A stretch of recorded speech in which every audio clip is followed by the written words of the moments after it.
Hello again. Hello, all music lovers. I am super thrilled to have you all join us for another electrifying episode of the Dock and Roll webinar series. To all our rocking regulars, welcome back. And to our fresh faces, for some context, at this show, we are going to be jamming with some of the leading drone solution providers and value added resellers from all across the globe to share their chart topping insights and experiences of deploying and operating the DJI Dock for various applications. During our last show, we went full throttle on how DJI Dock is revving up the engines in asset operation and maintenance, particularly in the energy industry. This episode is available on flightnow.com/webinars, so make sure you check them out when you find time. Today, we are back with another headliner to discuss the role of autonomous drone technology in security operations and how DJI Dock and FlightNow can help improve the efficiency of security patrols and threat response. So, without further ado, please welcome our special guest for this act, Ben Shirley. Ben is a former Royal Military Police senior non commissioned officer with extensive operational experience obtained from deployments in Northern Ireland, Iraq, and Afghanistan. Over his 13-year career in the British Army, his work included one of the earliest forms of aerial surveillance using the rapidly extendable mass systems, which was to later develop into a passion for uncrewed aircraft systems. Later in his career, Ben was deployed as a close protection team leader for the senior British military representative in the Middle East and a security advisor to a multinational contingent, a deployment for which he was awarded the United States Army Commendation Medal. Ben left the British Army in 2016, joining Colena Limited, trading as heliguy, one of the most senior and respected UAS and training services providers in the UK. Ben began his career as a training instructor and was later promoted to head of training and again as training development manager. In his role, Ben has extensively delivered UAS training to UK emergency services, enterprises, and defense organizations across the country. That is some biography, Ben. Welcome to the show. Thanks for having me. Pleasure to be here. Likewise, it is a pleasure to have you here too. I'd also like to shine the spotlight on my colleague and today's gig partner, Achal. He wears the hat of Director of Business Development at FlytBase, and today he is going to walk you through on how FlightNow is turning up the tempo in automating drone operations for security patrols and response. Before I pass it over, please note that this session is being recorded and we are going to be publishing it online soon. At the end of the session, we are going to open the house for a round of Q&A. So please type in your questions in the Q&A tab and we'll answer them at the end of the session. With that, Ben, the stage is yours. Thank you very much. And just to reiterate, thank you very much for having me. It's a great pleasure to be asked to come and speak during this webinar. So I guess to kick us off then, the first thing I want to mention, even before jumping into the slide deck, is there is probably a bit of a misconception about drones and autonomy within the security industry. They are not, and I want to make this point very clear from the outset, we are not looking to implement this technology to replace any person. Docks and unmanned aircraft systems are there to complement existing security personnel and existing security systems. So straight off the bat, I just want to make that point very clear.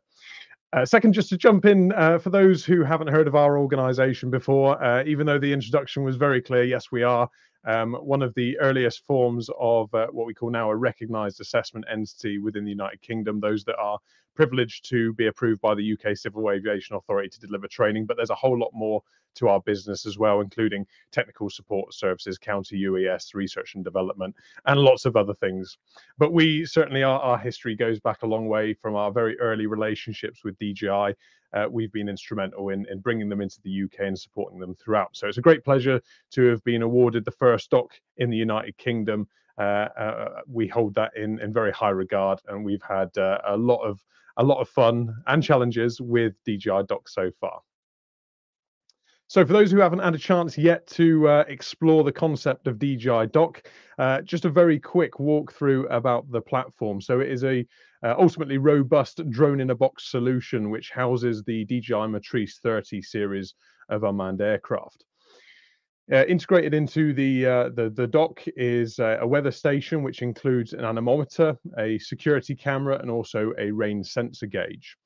It has an automatic charging feature, which means when the aircraft lands, it will charge the aircraft around 20 to 80% in approximately 25 minutes, depending on conditions.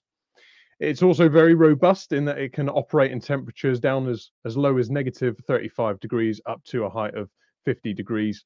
And you may have seen DJI published a video recently which showed these things really being put through their paces and testing that ingress protection 5.5 rating. Integrated into the actual solution is also a backup battery, although it does need power and networking. And it also benefits from cloud management system. And this is why we're here today to talk about the integration within the security sector, but also the integration with FlytNow. So a quick video to show Dock in action. This is actually one of the first deployments that we did with Dock when we got it out for commission testing. The unit, as you can see, once the dock doors open, it releases the charging mechanism, those rods which are attached to the landing gear. The weather station there actively monitoring the environmental conditions. My colleague there is just for demonstration purposes plugged into the dock there doing some configuration. But actually, the whole point of Dock is that it can be flown via the cloud. Now, we're going to talk about the regulations specifically to the UK and the controls for that a little bit later in the presentation. The landing, everyone wants to see the landing. How accurate is it? I can assure you it is absolutely bob on. And out of all the testing we did, it was really surprisingly accurate. Before those charging rods then replace into the landing gear, it rotates the props and then uses the mechanism on the dock doors there to close them. So how does Dock really integrate into the security industry? Well, first of all, I'm going to outline the 10 principles of crime prevention. I'm former crime reduction, as it was called at the time, crime reduction officer. It was later changed to crime prevention. And the 10 principles really, which are used throughout industry, are things like, or factors like target hardening, target removal, reducing or removing the means to commit, access control, increasing the chances of being caught, environmental change, rule setting, surveillance, reducing the payoff, and finally, deflecting offenders. These are the 10 principles on which we build the fundamental concepts of security. And how does Dock actually relate to these? Well, it doesn't cover all of them, but certainly it covers the vast majority, well over 50% there. In terms of target hardening, the Dock in itself, or drones in general, actually are well known throughout the criminal world. Okay, with these new assets which are being deployed, there's being some really good social media coverage by the UK emergency services and international security organisations as well, who essentially inject fear, the fear of surveillance, and that is the presence of an unmanned aircraft. Can get a very similar perspective to that which you may have seen from the police helicopters, where it provides a aerial perspective of an incident which can actually prove extremely effective. It can also be used for circumstances around access control, but access monitoring as well. So it means that what we call pattern of life can be monitored in terms of busy ingress and egress locations. Increasing the chances of being caught, well, that pretty much explains itself in that the presence of an unmanned aircraft with a number of sensors, for example, on the Matrice 30T, we have an wide optical zoom and a thermal sensor present on the aircraft, as well as a laser rangefinder, really provides a wealth of tools there to help any security professional to maintain a suitable surveillance. Environmental change is actually one which isn't fairly often discussed, in that a drone can be used to assist in the installation of a closed circuit television system. Essentially, by using a drone, you can designate the type of environment which the cameras will be situated, and also the obstructions and field of view which will be used for that camera system. When you then go and develop, there potentially, whilst best efforts are that there should be no black spots or gaps within that CCTV footage, that's really where these unmanned aircraft systems come into their own and can fill those gaps. Surveillance, as I've already mentioned, that's a pretty standard one, but also then deflecting offenders. It's that knowledge that there are additional systems which may not be um, uh, uh, stationary units where CCTV, you can conduct reconnaissance and identify where those cameras are covering. With a drone, you absolutely have no idea where it will be or where it could be. So that's a little bit about the principles of crime prevention. Moving on now to soft technologies and hard technologies. The dock is essentially its own hard technology, but how does that actually plug in to some of the fundamental soft technologies which are being used in the security services? Well, I've already mentioned environmental design, and that can have an impact in the actual physical site infrastructure itself. We can also do things like crime data mapping, where we can start to build a diagram of the type of environment in which the unmanned aircraft will be deployed and how that interlinks with existing security protocol. Intelligence gathering, everything that we do now in the security industry is intelligence led. In that it used to be the case of you would utilize your existing knowledge and experience, but now we can actually analyze specific data streams in order to be more effective with our resourcing. Policies and procedures. When it comes to the development of ongoing security procedures, policies, and protocol, really the presence of an unmanned aircraft fills a number of different gaps that we're going to talk about a little bit later on. Situation awareness is ultimately the end game for an unmanned aircraft. It provides a wealth of knowledge to commanders who can make various decisions which they couldn't previously with an aerial perspective of a large area. So what type of environments would Dock be most suited to? Well, here's a short list, although I must caveat this to say that Dock can be placed in any infrastructure environment, but more specifically, locations like airports, ports, rail infrastructure, data centers, financial institutes, pharmaceutical facilities, prison and detention centers, and events and demonstrations are really some of the key locations where we foresee Dock being most suitable in the security industry. As I mentioned before, although Dock does have a set of specific requirements for installation, essentially most of these locations will have everything it needs in order to be situated. So the ultimate question, I mentioned it earlier, is where do we currently sit in relation to the actual deployment of Dock?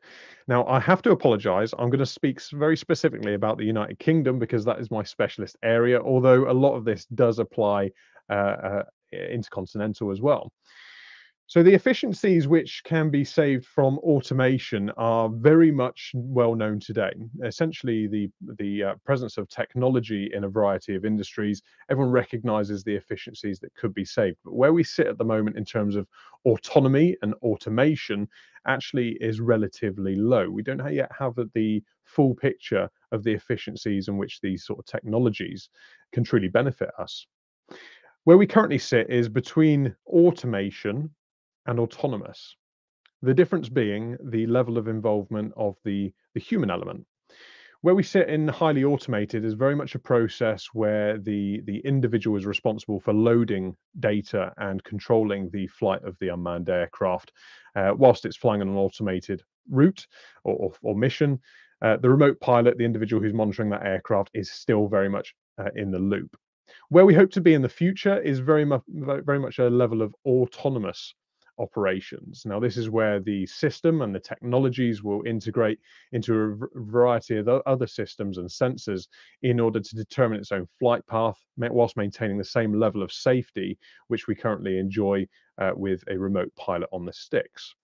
So really, as we start to move towards these concepts, we know what the end game is. It doesn't take a big brain to realize that the future is unmanned automation.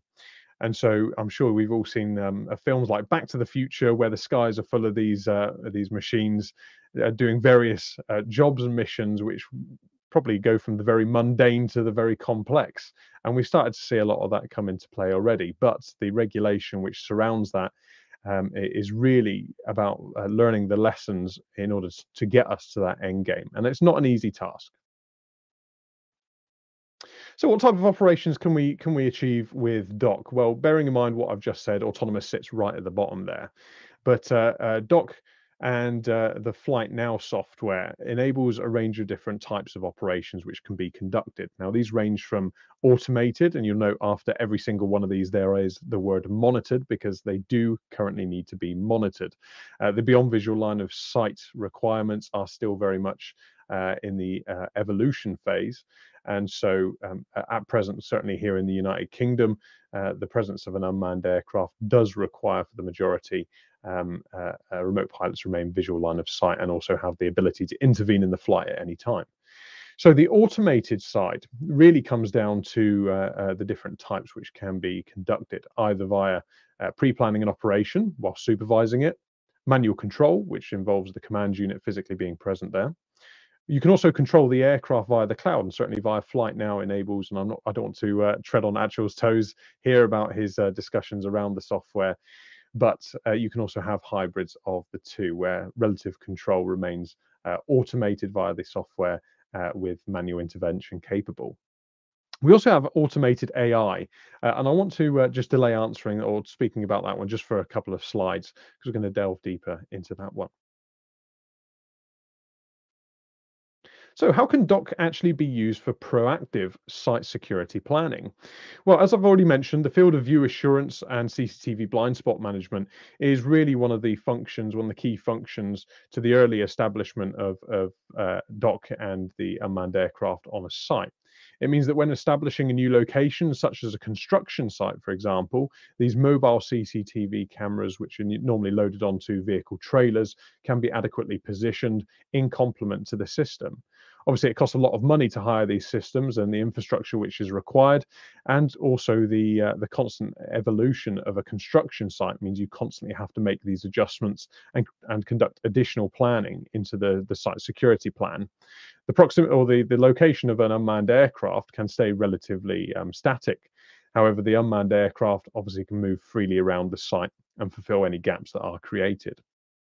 We can also look at strategic locations. Strategic locations are any potential points of weakness in the existing security infrastructure, as well as obstacle and obstruction planning.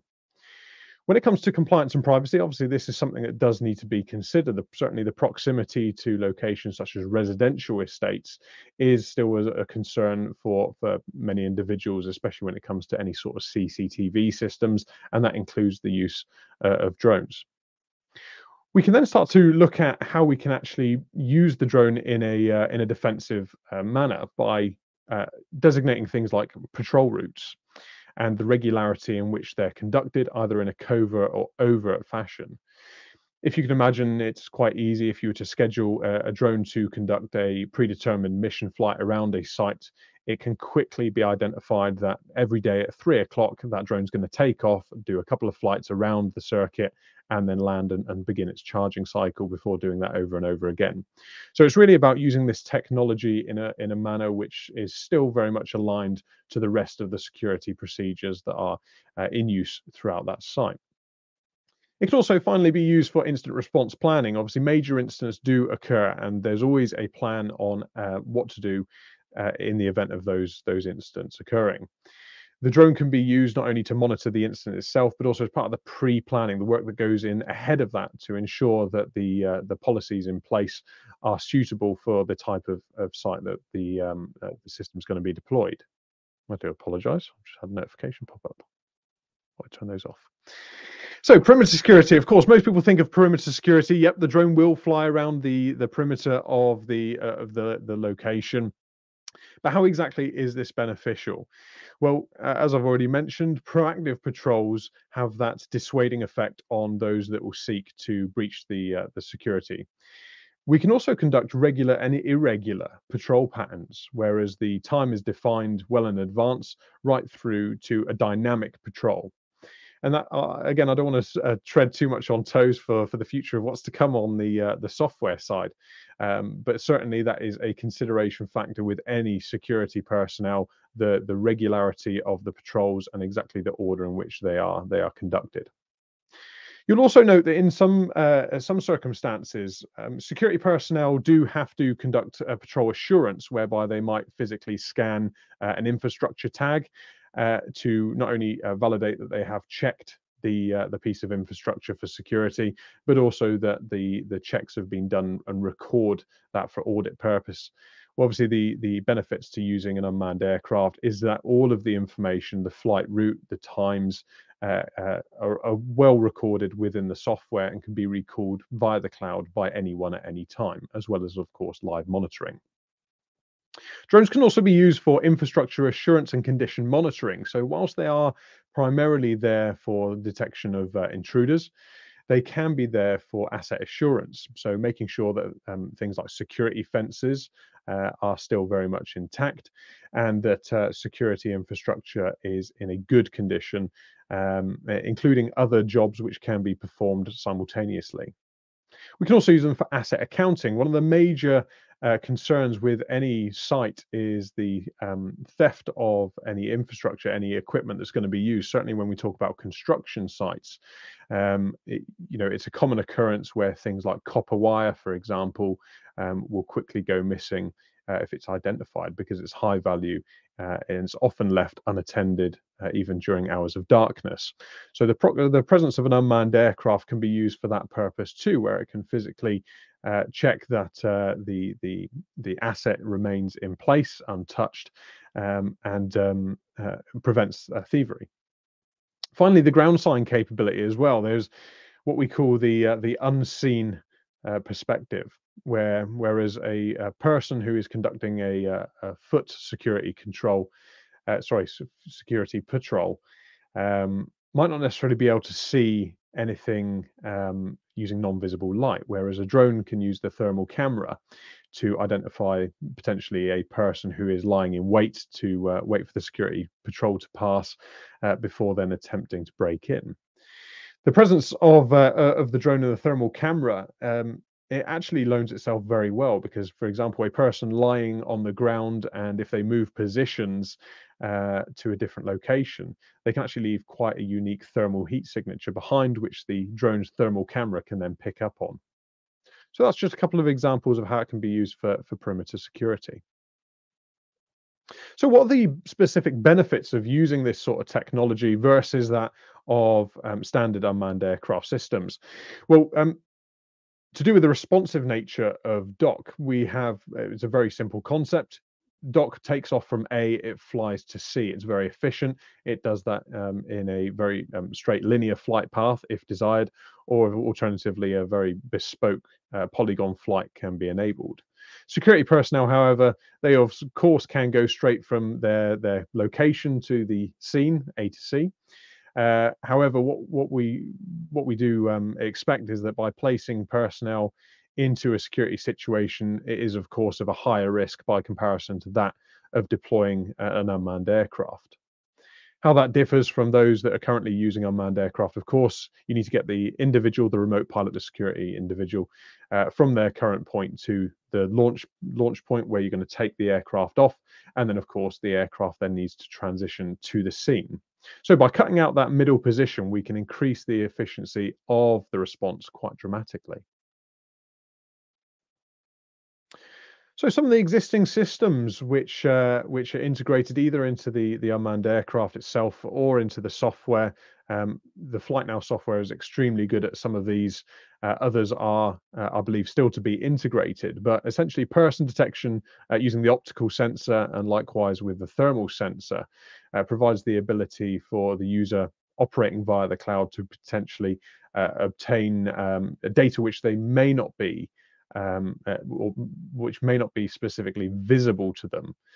Prime example is the human brain can only process a certain amount of information at any given time, and so if the individual is looking for a specific object in amongst a very complex scene, then sometimes the AI can actually do better than the human eye. We can also integrate systems such as facial recognition as well as vehicle detection, of course, which can be complemented with systems including automatic number plate recognition or ANPR. Object tracking as well can take place where physically the aircraft might stay still tracking an object from left to right, right to left, or alternatively the unmanned aircraft can continue on its mission whilst concurrently tracking objects. As previously mentioned as well, asset tags can also can go through a process of image recognition where we can essentially scan asset tags. And also there's a lot of AI in place nowadays which largely automates the process of fault detection. So when I mentioned earlier about infrastructure damage, that there are systems which are available which can actually identify these without necessarily a human identifying it. We can also conduct things like volumetric assessment. Again, this comes down to asset management and security, where we can conduct a volumetric assessment on a heap pile, and it can give you, or the model that's generated from that can give you a volumetric assessment to assure that none of that material has been removed. So what are the main benefits then of using these systems? Well, most people find that they're quite evident. Certainly environmental impact as we move to this net zero approach to our business, then drones contribute largely to this process. You can imagine that any organization who could find a use case for unmanned aircraft to replace things like diesel generators or other power systems, vehicles more specifically, then the environmental impact is very much reduced. Likewise, similarly, the cost efficiencies obtained from using unmanned aircraft systems always comes up because you are not simply replacing individuals, as I mentioned right at the start, but there are many efficiencies which can be linked to many aspects of the role, especially in security. Resource efficiencies, of course, as I mentioned, and increased situation awareness is one of the main benefits, both for the individual but also from a command and control perspective. The deployment speed as well. I'm going to show you a slide in just a couple of minutes, which is a concept of Dock being used in the security concept, which shows just the comparison against standard security deployments. Dynamically as well, the risk assessment, which can be produced from the data obtained by an unmanned aircraft, means that you are not subjecting persons to immediate risk from a response to a security situation. The unmanned aircraft gives everyone the foresight to be able to see exactly what's happening so that they know what to expect on arrival at scene. So how can it benefit specifically, as in Dock, how can that benefit over conventional UES? Well, as I mentioned before, hasty deployment is one of the key functions of Dock. The aircraft can take off and begin its flight mission in a little under a minute. We can also set predetermined flight plans. We can have specific response routes and locations pre-planned via the software, which will enable the operator simply to select the location, but this can also be automated. The drone will always find an optimal position in relation to the event. The aerial perspective gives a significant advantage over standard CCTV or ground perspective. The data is also absolute. It's always a case that the sensors which are equipped on the unmanned aircraft provide the operator with a true-to-life representation of what's happening on that scene. Of course, we always talk about the flight readiness of the system. The drone can live in the box, keeping itself ready to deploy, both in terms of battery, but also the readiness of the system for temperature. And so it's a key benefit to always have that asset immediately available. It'll also find the most efficient flight route, A to B, straight line of sight, and so the system can really just maintain its most optimum flight route to get from A to B in the quickest possible method. And some of these aircraft can fly upwards of sort of 35 to 40 miles an hour. Rapid sensor functionality is where previously the operator would have to activate certain AI-based functions or image functions on the system, whereas with the implementation of cloud-based software like FlytNow, this functionality can be assigned as soon as the aircraft arrives at a location based on sort of waypoints. We also have the absence of the human factors associated with the operation of unmanned aircraft.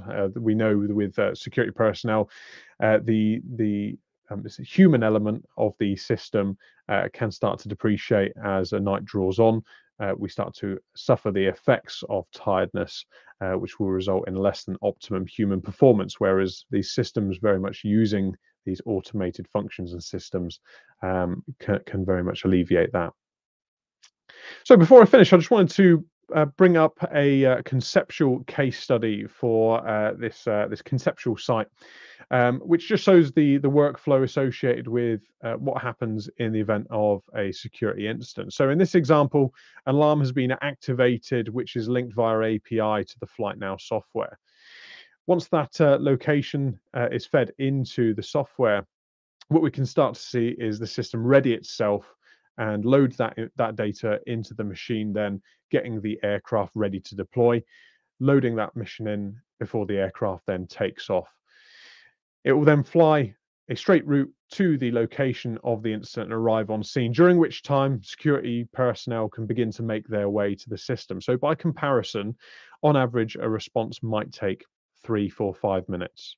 And that's the time where those security personnel will be receiving the information, gathering their equipment up, even if they are on what are called a quick reaction force, and then physically making their way around the site in order to arrive on scene, whereas the dock can be there well in advance of this process.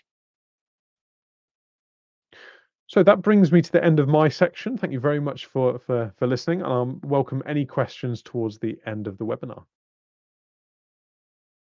Thank you so much, Ben, for this excellent presentation. I have to emphasize on the formatting. It has been top notch. Security is, like you mentioned, truly a standout use case for autonomous drone tech, given the clear benefit it provides, from eliminating blind spots to enhancing incident response and object detection, of course. Also, as you mentioned, the ability to define operations based on user preference, like whether it is fully automated, manual, hybrid approach. It just simplifies the entire adoption process. So we are definitely in for exciting times ahead. With this, I would now like to invite Achal to talk about FlytNow. Welcome to the stage, Achal. Hey, hi everybody. Thank you, Vaishali. Thank you, Ben, for that exciting session. That was a great insights, and the way you structured things in a way where coming from how the crime prevention is done and how drone dogs should be adopted was really insightful. With that, I would, of course, want everybody to participate. We want to have this more conversation going. So, in case you have any questions, feel free to put in the chat box. If you have any thoughts on top of what Ben has shared, feel free to do so. So I'm here to talk about more about software. So let me just go ahead and share my screen and see if I can just quickly put it up. While I do that, you can use the chat box to put your questions. And Vaishali, you can let me know if the screen is visible. It is. It is up right now.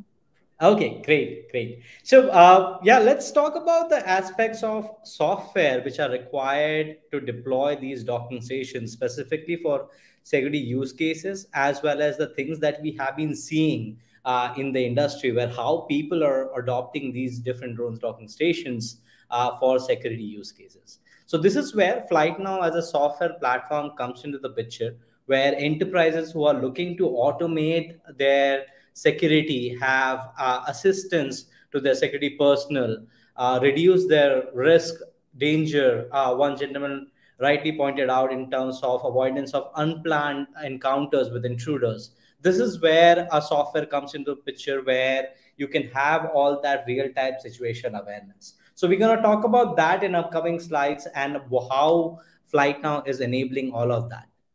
So let's talk about the use cases, right, in security. So first of course, all these use cases are now becoming beyond visual line of sight, because the whole reason to deploy dock is you can send the drone yeah, beyond visual line of sight. The regulations are catching up, but that's the go-to area where you want to go with these docking stations, where you want to send the drone really quick. Meanwhile, a security person is reporting there, or you want to get the situation awareness before planning a response to that kind of an incident. So let's look at the first one, where we are seeing a huge adoption, and Ben correctly shared in the last slide was the event and alarm based response. Now, security is a pretty much horizontal field. It could be securing your community, it could be facility, a factory, it could be a asset like a power plant, a substation, construction site, or it could be even linear assets like railway track or pipeline, gas pipelines. People have a lot of incidents on railway tracks for any kind of theft or any kind of accident which could cause a huge havoc of things that could happen on railway. Similar with like gas pipelines, where there could be leakages or there could be theft that could happen. Now, this is where integration with these event-based or alarm-based systems with the software can allow you to respond really quick. So you have the dog sitting on your side. You could have multiple dogs along the side or a vertical asset. And now you can integrate these alarms with FlytNow software. And as soon as that alarm goes off, the drone will automatically take off, take the suggested path, the best path to reach there, and give you all the live situational awareness. And this could be fully automated, where as the alarm comes, it could be quickly deployed within few seconds, and the drone can reach, depending upon how far the location is. Yeah, the right drone could respond to that.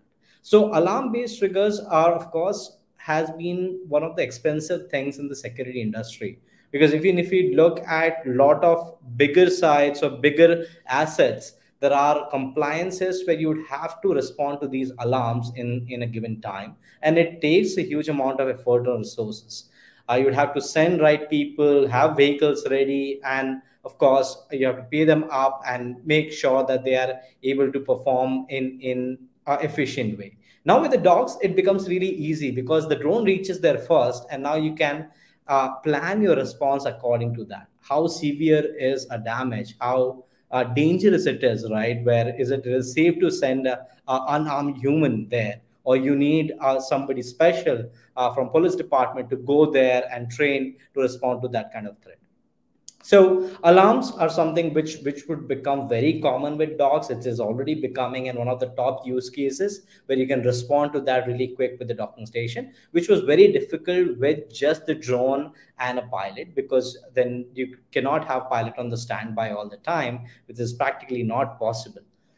Now, the second one is schedule patrol. So this is something, once you have the dock, you would like to continuously patrol that area for security. Now, it could be construction site where you're flying every hour, every week, depending upon how frequently you need it. And the way you schedule your things on the calendar, you're able to schedule those kind of missions in FlytNow. And then the specific drone can take off, go to a particular mission, perform multiple missions, and collect that data stored on your private server, and that could be post-processed for further intelligence, or reports could be generated for the authorities, which could be submitted to them.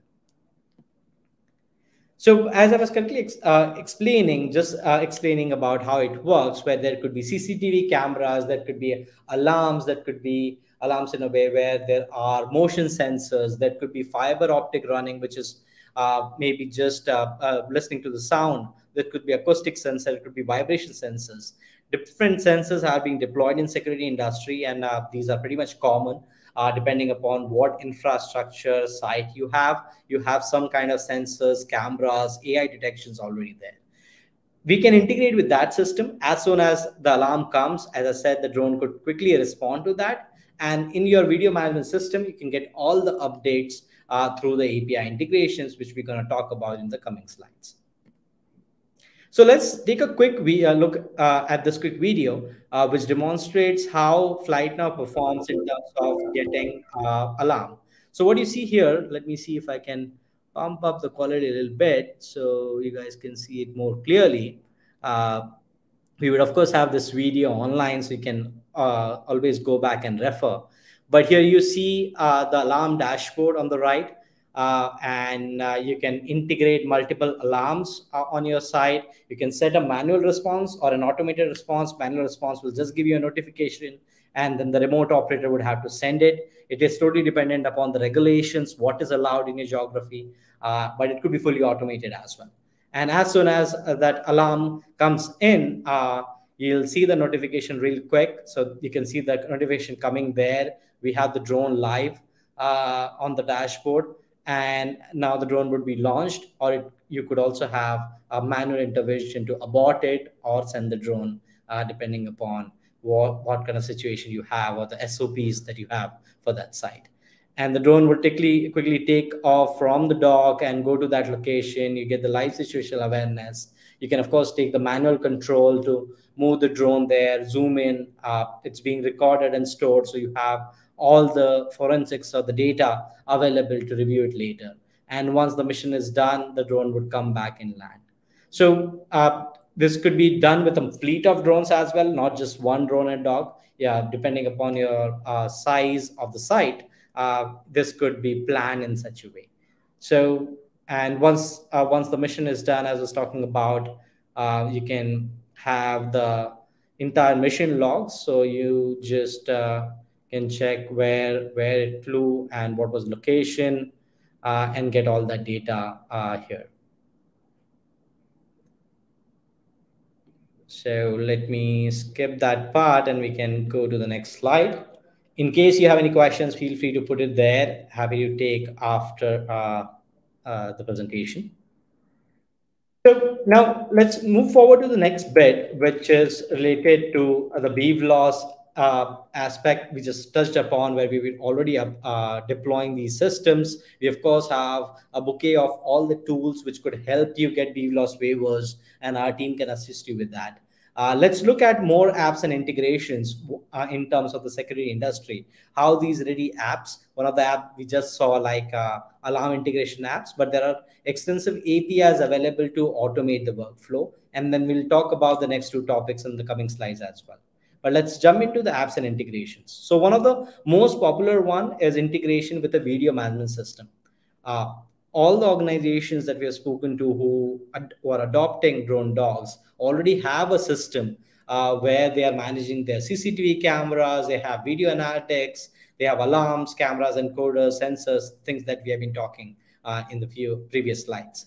Now, we provide those kind of APIs so you can integrate your existing security system with drone dogs. So your business workflow remain the same. Now you have an add-on advantage, and you have an extra tool, which is the drone plus dog, the DJI Dock, which could be deployed for your security operations. And you can leverage these APIs to do custom integrations, get live video feed, get more analytics on that, integrate with other sensors as well, and have a seamless workflow for your business.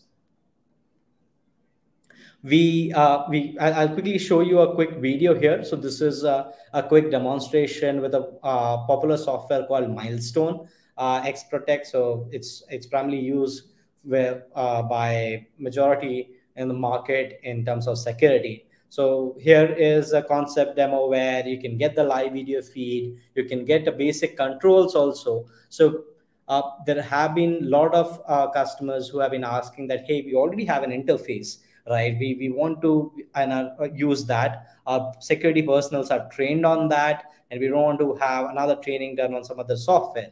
Now, this is where APIs come into the picture, where you can integrate that data with the existing system. So you see here is a Milestone. I'll fast forward it in the interest of time. This, of course, video is available online where you can check in more detail. But you can get the live video feed. You can, of course, get the basic controls that you need to train your security personnel on. You can, of course, have detections like AI detection. So we quickly detected an object here, and it's showing it right on the screen. All these kind of integrations could be done with the VMS. Existing features could be used throughout with the VMS systems.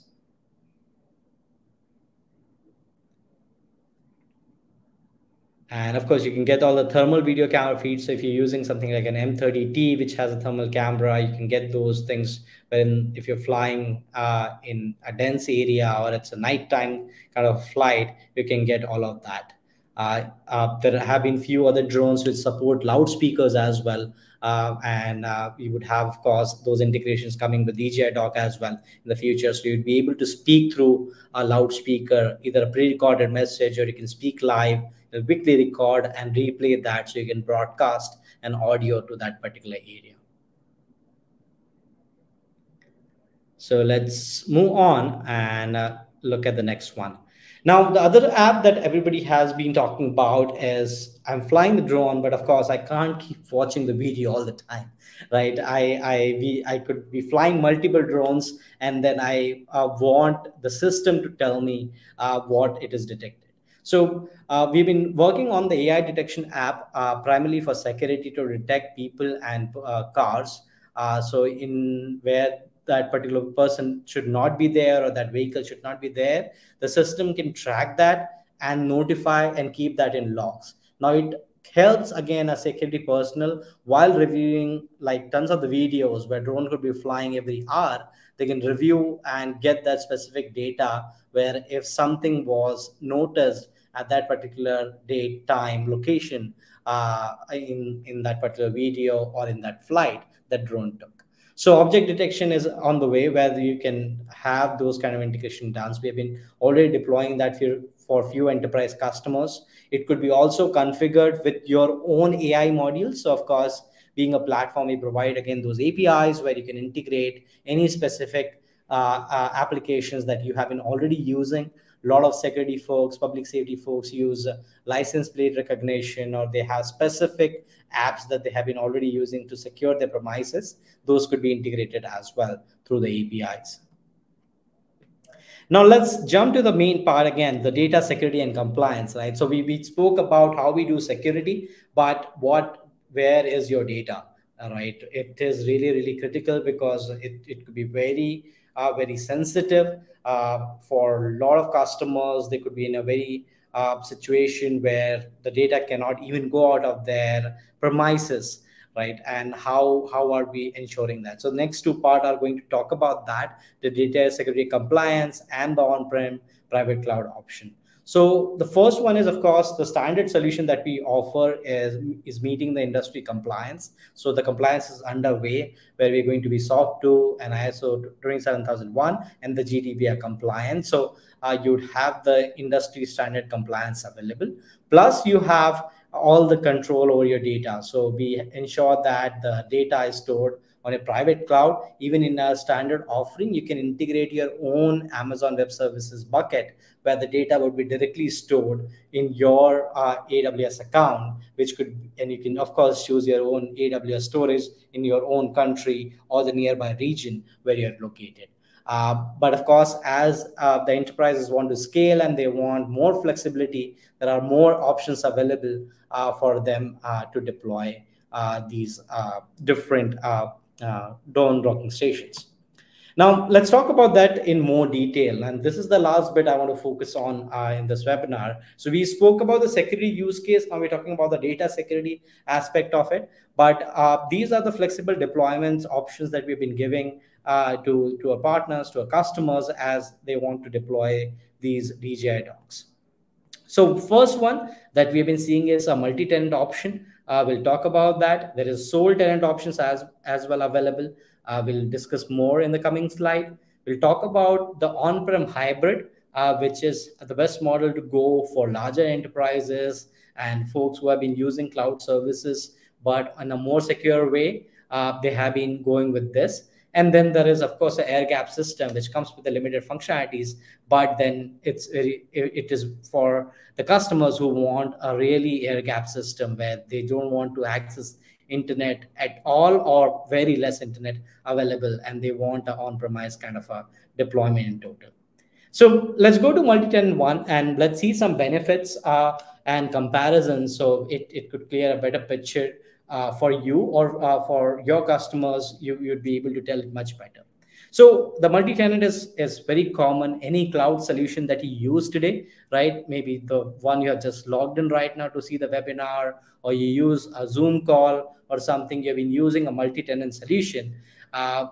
It is, of course, really easy to set up, right? We are up and running really quick. In our case, if you have a DJI Dock, you can sign up, follow small steps, and under about 15 minutes, you'd be able to go and start flying. It's that easy. It's just available and you can quickly get started. We, of course, provide the private storage integration, so you can seamlessly integrate your private AWS bucket, as I was speaking in the last slide. So your data stays with you. You can cut off the access anytime, and FlytNow would not have that data access. It stays with you. Then, of course, as a multi-tenant solution, which is on public cloud, you have consistent maintenance and updates where you get fresh updates here, where benefit of all the continuous and expedite system upkeep. You get access to all the features. You have the industry standard compliance that we spoke about in the previous slide. You have hassle-free maintenance, so fully managed by experts from FlytBase. You don't have to care about anything. You just log in and do your operation. Rest of the things are taken care of, and it's easy to scale, right? So you have multiple sites, you have multiple people, you can scale your operation smoothly and effectively with the system. And of course, this is the most cost effective way because this deployed and used by multiple people. We have secured it through the different layers that we just spoke about, and it is one of the most cost effective solution that is available. But now, if you go one step further, there is a sole tenant solution. Now, this is for enterprises who want a mixture of not using a public solution, but still they don't want to manage any hardware, the on-prem server solution, because people who have done that, they have burned the fingers in that area. You need dedicated team to do all of that. Now, this is where a sole tenant system comes to the picture, where you have exclusive access to the private instance. So there is a dedicated instance in your geography running for you with only your user accounts, right? And then, of course, it increases the security. It is compliant to the data residency laws. It is there deployed in that country on that particular server. It is fully customizable and controllable, where it provides you full control over server configurations. You closely work with us and we help you scale that way. We integrate with other third-party applications as well, so it becomes much more configurable and customizable for you. It is, of course, scalable, where it's still on cloud, where flexibility to add or remove resources based on the application demands is really easy. The cost is, of course, slightly higher. So these are for specific enterprises who want that kind of a private instance running for them. So that's a sole tenant solution for you.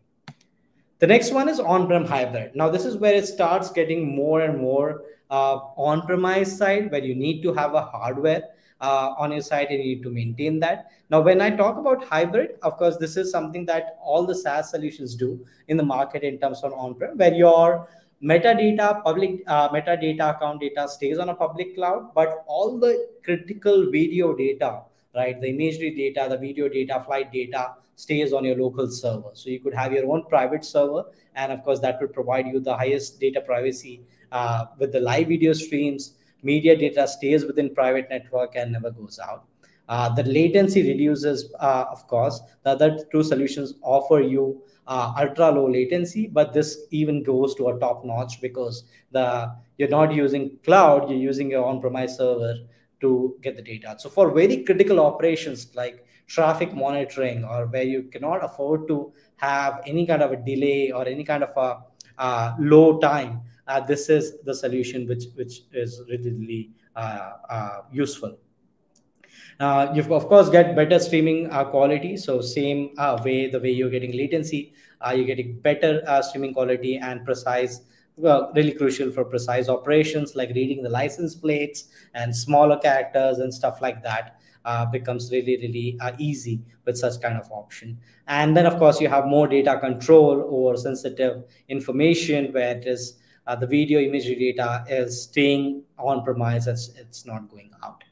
You would still need cloud access for your all the account activations, your telemetry, your basic operations there, but your data is staying with you and you're enjoying the best network latency as well as streaming quality for such kind of solution.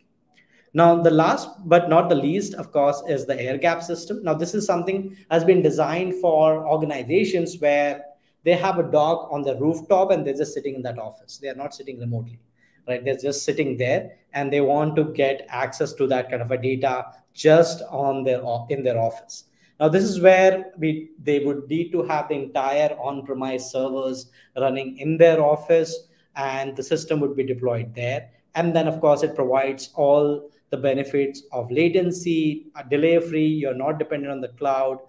You have full control over the data, even the transmission and everything.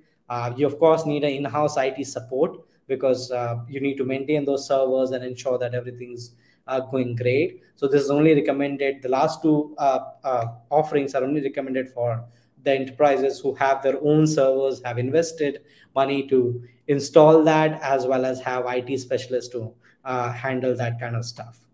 And of course, it requires initial investment. So if you have the servers, if you don't have them, you have to deploy that. If you have them, then you'd have to work closely with us and we can help you deploy that on premise for superior control and security. The updates, of course, are a little bit critical there, but the real-time updates are not possible in this kind of solution. But a structured schedule could be done, and that is where we ensure that we are able to update that for you. And of course, the cost-wise, the last two solutions go on a higher bracket. So this is for large enterprises or looking to have such kind of systems on their side. So I hope I was able to give you more information, not just on the security use case, but from the data security aspect of it. Both of them go hand in hand because the data is really critical in every use case, but specifically in security, it's really sensitive. And this is where these kind of offerings come into the picture. So with that, I'll just open it up for Q&A. I hope you enjoyed all the information. Happy to take your feedback. I see a lot of comments coming in, so really excited to read those comments again. I'm back on the screen. I'll quickly pause my screen share. Just give me a moment. Yeah, and maybe Vishal, if you can put all of us on big 3 screen, then it'll be great. Everybody can see our faces. Great, thank you so much. Yeah, I'm open for all the questions. Thank you, Achal. I will quickly, jump into the questions. We have a lot of questions, especially for Ben as well. Ben, the first question is, let me just check which one. How do you see, because you mentioned about a use case around this working in airports and prisons. So how do you see that happening? Like, are these areas going to really see the use of DJI Dock? Yeah, just like any unmanned aircraft system, when it's operating specifically around an airport, it will be done under the supervision, the traffic service of an air navigation service provider. So air traffic control will be well aware of what's going on. As we start to move towards more scalable beyond visual line of sight operations, actually there will be the equivalent system of the traffic management system, which is in use, where drones will be visible to air traffic control throughout those. So they'll be well aware, and also will be, as drones, most of them actually don't need to actually fly that high. If you're talking about security or infrastructure inspections, then they'll either stay within sort of 30 meters, 100 foot of the terrain, or in close proximity to the surrounding infrastructure. Prisons, I can wholly understand. Yes, there probably would be a lot of concerns around a drone flying around a prison, but if they're there specifically employed by the prison, then there'll be a process in place to ensure that anyone visiting the prison is aware that there are authorized drones conducting security operations there, as well as in the future. When we start to look to things like remote ID and the public identification of unmanned aircraft, then there'll be systems in place where you can readily identify who is operating that drone and the legitimacy of that operation. Great question, though. Thanks, Ben. We have a few questions around how capable is the dock to operate in inclement weather, because to have a realistic security system, the availability should be very high. So this is a question from Alberto. Maybe you could talk about the hardware bit, and then Achal can cover how we are ensuring it from the software side. Yes, certainly, yeah. So from the hardware perspective, yes, Dock does have an ingress protection 5.5 rating, which the aircraft, the Matrice 30 or Matrice 30T inside, also has an IP55. So from a hardware perspective, the aircraft is very capable when it comes to ingress protection for precipitation. But also the anemometer, which is built into the dock itself, will ensure that it's within what's called the operational envelope, as in the technical capabilities of the aircraft, before letting it take off. That's really the hardware side, and obviously you've got the rain sensor as well. I know Actual's going to jump in now and talk about how FlytNow actually contributes to that whole workflow. Right. Yeah, so correctly said, a lot of stuff is already there on the hardware, and you can fly in different kind of situation. There's actually a video available on FlytBase YouTube channel and from DJI, where how they have tested that solution in different kind of situations. So be it just heavy winds or rain or dust, particles, it could sustain different situations. But of course, there is a limit to it, and that is where we want to have more and more safe operations. And this is where we have a weather fail-safe kind of a module available in FlytNow, where depending upon the drone and the dock, and as this industry matures, there will be more drones and docks coming to picture. And depending upon what you're deploying, you can uh, configure that kind of a fail safe. So if the drone is not rated to fly above a certain threshold of the wind, or it is not recommended because of the regulatory permission, because this could cause a hazard in that particular area, even if the drone is rated, you would have to maybe mark it down so you don't reach that kind of danger situation. So this is where we provide those kind of fail safes, where if those are triggered, the drone can come back and land, or you can set a emergency location where drone would go and land on a safe location. So this could be done with the rain, this could be done with the wind. There have been conditions where, in case the weather system is not able to provide the data, don't let the drone take off, because the regulatory compliance is designed in such a way where you need to have weather situations. A lot of observations are also required. So you can integrate CCTV cameras. The dog also has a camera on board, so you can get that live video feed on the screen. Plus, you can have CCTV cameras looking at the dog, because a lot of regulatory permissions require you to have such kind of check done around it. Is the weather good around? Is the drone is the right shape, and all of that? So these kind of integrations are available in FlytNow. So you can integrate, set thresholds, decide fail safes, integrate more cameras, and have much more holistic approach for a realistic security system. Thanks, Achal. I will spend a couple of more minutes to take a few other questions. We are beyond time, but then quickly for Achal, there are a few questions around alarm integration. So there's a question from Jared around the moment an intruder is spotted, what process is followed from the drone? Does it indicate to a central point of contact, such as a control center, or is there a dedicated reference? Sure. So there are two methods, as we saw. Actually, we saw the automated one, but of course, most of the regulatory permissions do not allow you to have a fully automated right now. So as soon as it's detected, it'll give you a notification on the dashboard, right? So you have an alarm running there on the dashboard. You have to click that, approve the flight path, and send the drone. Now, this could be done in a matter of seconds itself. So hardly like less than 10 seconds. If you receive that, you can send that drone to that location. Now, if your regulatory permissions are there, you can set it in a fully automated mode. But as soon as it is there, it'll take time, prepare quickly the dock, and send drone automatically to that location. You would have a few seconds of window to abort the mission as a safety protocol, but the drone can automatically respond and go to that location really quick. I hope I was able to answer that question, right? Was there anything else to that question? Achal, there's a follow-up question to it. That is, which automated actions can the system initiate? Can it switch the light on or play voice recording? Right. So in a mission, you can set that. You'd have to, of course, pre-configure that in a mission where on a particular waypoint, go and do this. Go there, turn 360-degree around, take a picture, go to 90-degree, take a picture, go to another kind of a configuration and take a picture. Say you're securing particular points in a facility, security gate, or specific weak points where you want to capture those images. So you can do that. You can, of course, have lights triggered if the drone supports that payload. If the drone supports a loudspeaker, you can play that. So we have a workflow manager in the mission planner, and that is where you can configure that. Okay, Ben, we have a question for you. In the US, the FAA has banned the use of DJI drones. How is it in Europe?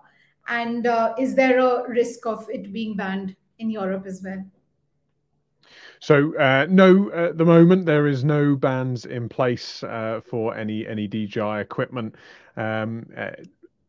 DJI have provided a number of security reports historically over the last few years, and so truth be told, we couldn't say what the future will hold, whether or not these discussions are going on. But certainly the way that we're planning for the future, we're carrying on business as usual.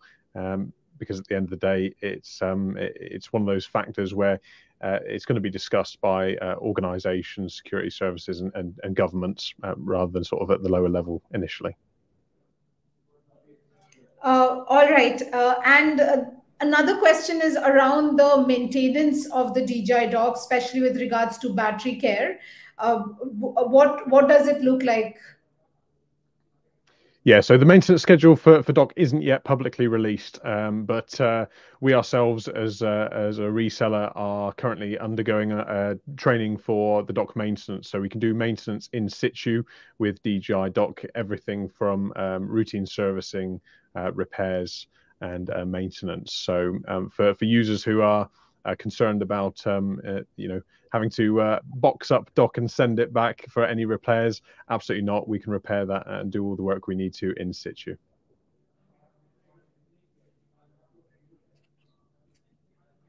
Thanks, Ben. We have another question around, a couple of people have asked, what is the time from, telling the M30 to take off to it being actually airborne? So the pre-flight procedure, how long does it typically take from your experience of testing it? Yeah, so it depends on the workflow, really. If it's a pre-planned mission, then it's a case of selecting that mission. The system or the software will then run through the pre-flight checklists. As Achal said, it runs through system assurance checks to make sure it's completed its functional checks prior to takeoff. This process can be anywhere from 10 seconds up to, if you need to plan a flight mission, however long it takes you to plan that mission. Thanks again, Ben. Achal, I think we have a couple of questions before we end this session around the software. So what is the maximum range of the drone? Is the data captured in real and transmitted in real time? And how long can the drone make night flights as well? Right. I think Ben would be able to answer that really well because using the hardware there. But yeah, from what I have been experiencing is you can, I think drone allows you to go up to 7 miles. It totally depends where you are. You can easily cover, I think, 1 to 2 miles of range with the Dock. And Ben, you can correct me if I'm wrong there, based on your understanding of flying DJI Dock in UK, and it totally depends on the geography and topography, right? So it's difficult to comment on a specific figure. There are things which we are now introducing in terms of a 5G payload on top of the drone, so you could get a better range in terms of directly transmitting the data with the PSDK that DJI provides. So you have an onboard module and you can directly transmit that. I think one of the questions was for the nighttime flying. So of course, I think the drone already has a beacon, which is required from the regulatory perspective to have night flight time. Plus, it has the thermal camera, the M30T, so you can stream the live thermal video feed directly to FlytNow. And as you can sync that data as soon as the drone lands, which could be uploaded to the cloud. But yeah, I'll let Ben add to this based on his experience. No, very much so. You got your figure spot on. I have to caveat and say, whilst I think on the books the maximum transmission range within the UK is something like 8 kilometers for Dock. Obviously, under visual line of sight conditions, it is to a distance where the remote pilot can accurately ascertain the orientation of the aircraft. So that is the answer I'll go by, unless, of course, there are BVLOS exemptions, or what we call authorizations in the UK, where it's whatever the agreement is with the National Aviation Authority. The next question was it flight time? I think was another question, which I think on the books is 41 minutes for the Matrice 30 series, but obviously this fluctuates based on environmental conditions and lots of other factors as well. Thanks, Ben. I think the final question is around the price of the DJI Dock. Would you like to share any thoughts on that? So that is the question on everyone's lips at the moment. So DJI, during their launch back in, I think it was March last year, they did give some indicative pricing, both in dollars and euro. We do know that price is not yet finalized, and it should be released in the next few weeks. So that's not available at the moment, but we'll be posting that onto our website as soon as we get more information. Thanks again, Ben. So thanks both Achal and Ben for sharing all of those thoughts and answers, and sharing this presentation with everyone out there. Before we close, Ben, do you have any final words? So with Dock, you really have to think about things conceptually. It's very much early days. The statement I like to stick with is if you were trying to introduce motor vehicles today, given the risk model, the efficiencies, however, the outcome of having vehicles on our roads today and the amount of lives lost. Try thinking about it like that. It would be very difficult in today's environment to try and introduce this new technology. So small steps, we will get there. There is lots of plans afoot internationally and nationally to enable this type of technology. But stay tuned because things are moving very, very quickly. Achal, do you have any final words before we close the curtain? Yeah, first I'd like to thank Ben for his precious time here and sharing that insightful presentation with us. And thanks everybody for joining us today. As correctly said by Ben, I think it's more kind of a solution mindset that everybody has to take, where what kind of problem are we solving? What are the components that are required? So far, I think most of the folks are coming from the drone background, where it was just the drone and then a pilot flying, and then you of course have a app where you post process the data later. But this is more of an integrated solution, right, in terms of not only the infrastructure that is required for connectivity, the BBS regulations, the safety, and everything has to be considered when deploying. And that is where you'd have to work with experts like heliguy, where they can help you with all of this and start with such kind of process and help you start deploying drone dogs for your use cases or for your customers' use cases. So, yeah, exciting times. Thank you for joining today. We also did a last webinar in case you want to learn more about FlytNow. Of course, today we covered a specific piece of it. If you want to learn more about it, you can go and check on our website and you will be able to find that. I'm also dropping my LinkedIn in case you like to connect. And Ben, if you have any coordinates that you can share, maybe we can drop it here really quick so where people can go, or they can just go to the website and contact you. Absolutely. Yes, that'll be great, Ben, if you could drop in your coordinates. And thank you again, everyone, for joining in today and making time amidst this the busy schedule. We exceeded by 15 minutes, but then I'm hoping you had a great time and could take away a lot of learnings from this webinar. Have an awesome day, everyone. Thank you again for joining in. Bye. Thank you, everyone. Bye. Thank you, Ben.